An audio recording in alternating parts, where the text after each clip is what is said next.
不知道你有沒有思考過這麼一個問題，那便是我們從小學習的優良美德是否和真實的歷史有出入呢？實際上，那些書本上的聖人和你想象中的截然相反。無論是年仅4岁就将梨子讓出去的孔融，還是家境貧苦為了學習而凿壁偷光的匡衡，亦或是珍惜粮食體恤農民並寫下了粒粒皆辛苦的李绅，甚至就連號稱千古佳话的尧舜禅讓都有另外一個非常毀三觀的版本。今天莫言就為大家盘點教科書中的圣人到底有多離譜。孔融讓梨的故事相信大家都非常清楚，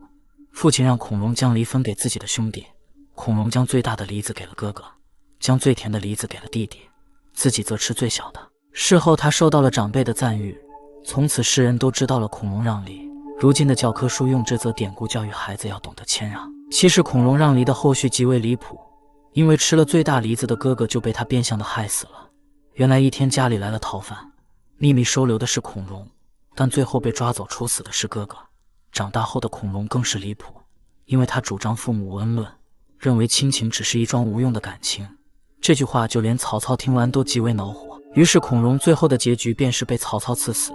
不得不說，如今再看孔融讓梨着實有點諷刺了。但要是論起來離譜，從小就是學習榜樣的匡衡就有點不符了，甚至就連很多知情的老師都不願過多提及。教科書中說到匡衡自小家境貧困，可為了讀書選擇了凿壁偷光。長大後的匡衡憑借着才華一步步登頂，中年時期得到了皇帝的倚重，坐上了丞相位置，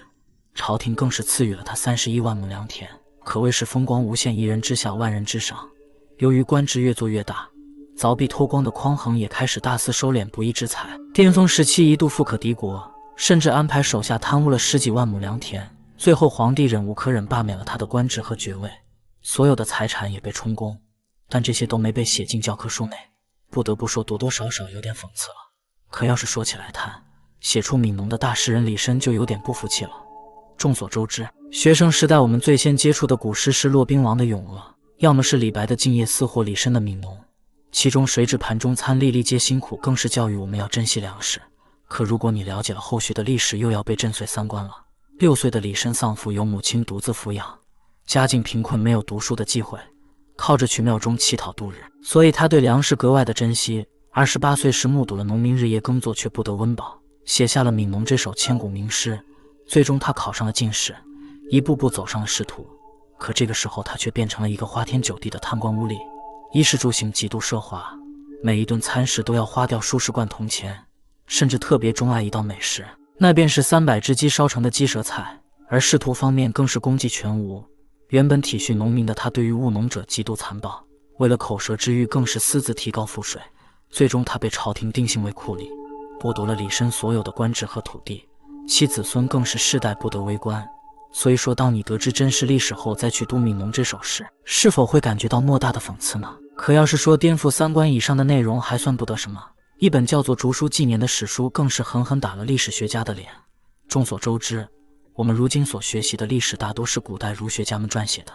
實際上關於夏朝的歷史就極有可能與我們的認知完全不同。以往我們對於夏朝的認知是這樣的：羲在帝堯，聰明文思，光宅天下，將遜於魏，讓於舜。講述的便是堯將皇位謙讓給了舜帝，帝王的更迭也是華夏大地上一段千古佳話。可在《竹書紀年》中卻記錄了另外一個版本：昔堯得帥，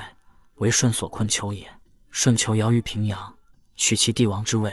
復再求丹朱，時不與舜堯父相見。